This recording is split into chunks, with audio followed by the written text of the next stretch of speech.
ಬರ್ತದೆ. ನಾನು ಇದುವರೆಗೆ 337 ಕೊಡಿಮರವನ್ನು ತಗೊಂಡೋಗಿದ್ದೇನೆ. 337 ಕೊಡಿಮರ ಜೊತೆಗೆ 42 ಈ ರೀತಿಯ ಬ್ರಹ್ಮರಥಗಳು ರಥಗಳನ್ನ ಕೊಂಡೊಯ್ದಿದ್ದೀರಲ್ವಾ? ಮತ್ತೆ ಅಯೋಧ್ಯೆಗೆ ರಾಮ ಮಂದಿರಕ್ಕೆ ನೆಲ್ಲಿಕಾರು ಕಾರ್ಕಳದಿಂದ ಶಿಲೆ ತಗೊಂಡೋಗಿದ್ದೀನಿ. ದೇವರ ದಯೆ ಇಲ್ಲದೆ ಒಂದು ಎಲೆ ಕೂಡ ಆಚೆ ಈಚೆ ಹೋಗ್ಲಿಕ್ಕಿಲ್ಲ. ಮತ್ತೆ ಏನಂತ ಹೇಳಿದರೆ, ಈ ರಥ ಆಗಲಿ ಕೊಡಿಮರ ಆಗಲಿ ಗಾಡಿಯ ಮೇಲೆ ಇಟ್ಟ ನಂತರ ಮತ್ತೆ ದೇವರೇ ಅದನ್ನು ನಡೆಸೋದು, ನಾವೇನು ಮಾಡೋದಲ್ಲ.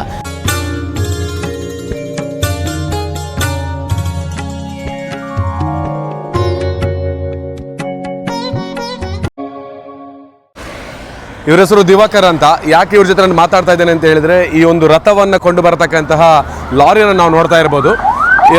ಇವರು ಕೇವಲ ಸುಳ್ಯಕ್ಕೆ ಮಾತ್ರ ಬ್ರಹ್ಮರಥವನ್ನು ಕೊಂಡು ಬರತಕ್ಕಂತಹದ್ದಲ್ಲ, ಇಂತಹ ಸುಮಾರು 42 ರಥಗಳನ್ನು ಈ ಒಂದು ಲಾರಿಯಲ್ಲಿ ಕೊಂಡೊಯ್ದಿದ್ದಾರೆ ಬೇರೆ ಬೇರೆ ಕ್ಷೇತ್ರಗಳಿಗೆ. ಅದಕ್ಕಾಗಿ ಶ್ರೀಯುತ ದಿವಾಕರ್ ಅವರಿಗೆ ನಾವು ನಮಸ್ಕಾರ, ಹೇಗಿದ್ದೀರಿ? ನಮಸ್ಕಾರ, ಆರಾಮ. ನಿಮ್ಮ ಊರು? ನಾನು ಬಂಟ್ವಾಳವಾ? ಓಕೆ. ಒಂದು 42 ರಥಗಳನ್ನು ಬೇರೆ ಬೇರೆ ಕಡೆ ಕೊಂಡೊಯ್ದಿದ್ದೀರಿ. ಎಷ್ಟು ಖುಷಿ ಇದೆ ಅಂತ ಅದು? ತುಂಬ ಖುಷಿ ಇದೆ ಅಲ್ಲ. ಇದು ಈಗ ಯಾರ್ದು ಇದೆಲ್ಲ ಲಾರಿ ಎಲ್ಲ? ಲಾರಿ ನಾಗರಾಜ್ ಶೆಟ್ಟರ್ ಅಂತ ಹೇಳಿ ಎಕ್ಸ್ MLA ಮತ್ತು ಎಕ್ಸ್ ಮಿನಿಸ್ಟರ್ ಆಗಿದ್ದರು. ಓಕೆ. ಹಾಗೆ ಅವರು ಎಲ್ಲ ಕಡೆಗೂ ಸಹ ರಥ ಮತ್ತು ಧ್ವಜಸ್ತಂಭಕ್ಕೆ ದೇವರ ಎಲ್ಲ ಕೆಲಸಕ್ಕೂ ಕೂಡ ಉಚಿತವಾಗಿ ಗಾಡಿ ಕೊಡ್ತಾರೆ. ಉಚಿತವಾಗಿ ಅಲ್ಲ? ಓಕೆ. ಅಂದರೆ ಇದು ಕೂಡ ಸುಳ್ಳೆಕೋಡಿಗೆ ಉಚಿತವಾಗಿ ಕೊಂಡೊಯ್ಯುವಂಥದ್ದು. ಇವತ್ತು ಬೇರೆ ಬೇರೆ ಕ್ಷೇತ್ರಗಳಿಗೆ ರಥವನ್ನು ತಾವು ಡ್ರೈವಿಂಗ್ ಮೂಲಕ ತಗೊಂಡೋಗಿ ಕೊಟ್ಟಿದ್ದೀರಿ. ಎಲ್ಲಿಗೆಲ್ಲ ಕೊಟ್ಟಿದ್ದೀರಿ ಅಂತ ಅಂದಾಜು ದೂರ ಎಲ್ಲ ಈಗ ಅಷ್ಟೆಲ್ಲ ನೆನಪಿಲ್ಲ. ಕುಕ್ಕೆ ಸುಬ್ರಹ್ಮಣ್ಯಕ್ಕೆ ಅದು ದೊಡ್ಡ ರಥ.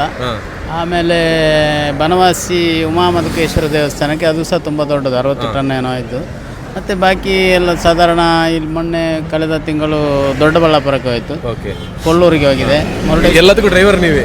ಹೌದೌದು. ಕೊಲ್ಲೂರಿಗೆ ಮುರುಡೇಶ್ವರ, ಮತ್ತು ಮಂಗಳೂರು ವೆಂಕಟರಮಣ ದೇವಸ್ಥಾನ, ಕಾರಿಂಜಾದ ಕಾರಿಂಜೇಶ್ವರ ದೇವಸ್ಥಾನ, ಮತ್ತು ಪಾರ್ವತಿ ದೇವಸ್ಥಾನಕ್ಕೆ ಎಲ್ಲ ಸಾಧಾರಣ ಎಲ್ಲ ಕಡೆಗೂ ಸಹ.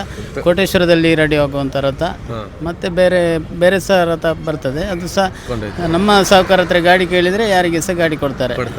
ಓಕೆ. ನಿಜವಾಗ್ಲೂ ಈ ಮುಖೇನವಾಗಿ ಶ್ರೀಯುತ ನಾಗರಾಜ್ ಶೆಟ್ಟರ್ ಅವರಿಗೆ ಧನ್ಯವಾದ ಸಲ್ಲಿಸಲೇಬೇಕು. ಉಚಿತವಾಗಿ ರಥವನ್ನು ಸಾಗಿಸುವುದಕ್ಕೆ ಈ ರೀತಿಯ ಗಾಡಿಗಳನ್ನು ಕೊಡ್ತಾ ಇರ್ತಾರೆ. ಸೊ ಎಲ್ಲ ಚಾಲಕರ ಥರ ತಾವಲ್ಲ, ಒಂದು ರಥವನ್ನು ಅಲ್ಲಿ ದೇವರು ಕುಳ್ಳಿರಿಸಿ ರಥೋತ್ಸವ ಆಗ್ತಕ್ಕಂಥ ರಥವನ್ನು ಕೊಟ್ಟಿರ್ತಕ್ಕಂಥ ವ್ಯಕ್ತಿ ತಾವು. ಸೊ ಇದು ಈ ಬಗ್ಗೆ ತುಂಬಾ ಹ್ಯಾಪಿ ಇದೆ ನಮಗೆ, ತುಂಬ ಸಂತೋಷ ಇದೆ. ಮತ್ತು ನಾವು ರಥ ಮಾತ್ರ ಅಲ್ಲ, ಗರುಡ ಕಂಬ ಅಂದರೆ ಕೊಡಿಮರ ಅಂತ ಹೇಳ್ತೇವೆ ತುಳುವಲ್ಲಿ, ಧ್ವಜಸ್ತಂಭ ಕೊಂಡೋಗ್ಲಿಕ್ಕೆ ಸಹ ನಮ್ಮ ಇದೇ ಗಾಡಿ ಹೆಚ್ಚಾಗಿ ಹೋಗ್ತದೆ. ನಾನು ಇದುವರೆಗೆ 337 ಕೊಡಿಮರವನ್ನು ತಗೊಂಡೋಗಿದ್ದೇನೆ. 337 ಕೊಡಿಮರ ಜೊತೆಗೆ 42 ಈ ರೀತಿಯ ಬ್ರಹ್ಮರಥಗಳು ರಥಗಳನ್ನ ಕೊಂಡೊಯ್ದಿದ್ದೀರಲ್ವಾ? ಮತ್ತೆ ಅಯೋಧ್ಯೆಗೆ ರಾಮ ಮಂದಿರಕ್ಕೆ ನೆಲ್ಲಿಕಾರು ಕಾರ್ಕಳದಿಂದ ಶಿಲೆ ತಗೊಂಡೋಗಿದ್ದೀನಿ. ಇದರಲ್ಲಿ ಅದು ಟ್ರಾಲಿ ಸಣ್ಣದು, ಡ್ರೈವರ್ ನಾನೇ. ಹೌದು. ಅದರ ದೊಡ್ಡ ಸಾಧಕರೇ ನೀವು. ಈಗ ನೋಡಿ, ಹೋಗುವ ರಸ್ತೆಗಳಲ್ಲೆಲ್ಲ ಸಣ್ಣ ಸಣ್ಣ ರಸ್ತೆಗಳೆಲ್ಲ ಇರ್ತದೆ, ಅಲ್ಲೆಲ್ಲ ಆಗ್ಬೋದಾ ಕಷ್ಟ ಅಂತ ನಮಗೆ ಅನ್ನಿಸ್ತದೆ. ಅಲ್ಲೆಲ್ಲ ಪಾಸ್ ಆಗ್ತಾ ಇದೆ. ನೀವು ಡ್ರೈವಿಂಗ್ ಮಾಡೋ ಸಂದರ್ಭದಲ್ಲಿ ದೇವರ ಒಂದು ಆಶೀರ್ವಾದದಿಂದ ನಂಬ್ತೀರಾ ನೀವು? ಹೌದು. ದೇವರ ದಯೆ ಇಲ್ಲದೆ ಒಂದು ಎಲೆ ಕೂಡ ಆಚೆ ಈಚೆ ಹೋಗ್ಲಿಕ್ಕಿಲ್ಲ. ಮತ್ತೆ ಏನಂತ ಹೇಳಿದರೆ, ಈ ರಥ ಆಗಲಿ ಕೊಡಿಮರ ಆಗಲಿ ಗಾಡಿಯ ಮೇಲೆ ಇಟ್ಟ ನಂತರ ಮತ್ತೆ ದೇವರೇ ಅದನ್ನು ನಡೆಸೋದು, ನಾವೇನು ಮಾಡೋದಲ್ಲ. ದೇವರ ದಯದಿಂದ ಎಲ್ಲ ಸಹ ಇದು ಲೀಲಾಜಾಲವಾಗಿ ಇದು ಮಾಡಲಿಕ್ಕೆ ಆಗ್ತದೆ. ಏನೇ ಆಗಲಿ, ಭಾಳ ಒಂದು ಒಳ್ಳೆಯ ವ್ಯಕ್ತಿಯನ್ನು ನಾನು ಭೇಟಿಯಾದೆ ಇವತ್ತು. ನೋಡಿ, ಸುಮಾರು 100ಕ್ಕಿಂತಲೂ ಅಧಿಕ, ಎಷ್ಟು ಕೊಡಿಮರ, ಎಷ್ಟು 337 ಕೊಡಿಮರಗಳನ್ನು, 42 ಬ್ರಹ್ಮರಥಗಳನ್ನು, ರಥಗಳನ್ನು, ಹಾಗೆಯೇ ಅಯೋಧ್ಯೆಯವರೆಗೂ ಕೂಡ ಕೊಂಡೊಯ್ದಿರ್ತಕ್ಕಂತಹದ್ದು ಶಿಲೆಯ, ರಾಮದೇವರ ಶಿಲೆಯನ್ನು. ಅದು ಈ ಚಾಲಕ, ಇವರ ಹೆಸರು ದಿವಾಕರ್ ಅಂತ, ಬಂಟ್ವಾಳದವರು.